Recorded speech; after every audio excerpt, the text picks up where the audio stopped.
Тргнаа предизборните каравани во кои кандидатите ветуваат се и се што во обид да ги придобијат гласачите да гласаат за нив.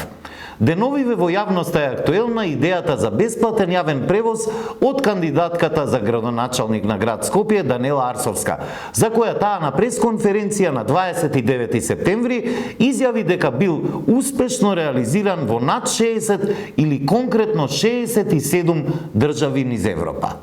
Успешно е реализирано во над 60 или конкретно 67 држави низ Европа. Ваквото тврдење не ја поминува ни елементарната проверка на факти, затоа што бројот на суверени држави во Европа е 44 според Обединетите нации, односно 50 држави или 51 држава, вклучително со последната Косово, ако ги сметаме тие што не се членки на Обединетите нации.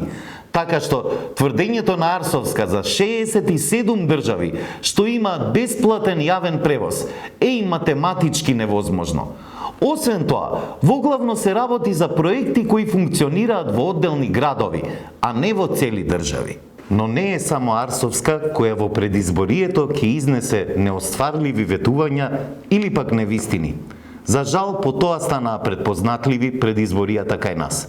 Затоа граѓаните треба да бидат внимателни и да бараат реална и остварлива понуда, за да не се доведат потоа во ситуација да им бидат изневерени очекувањата.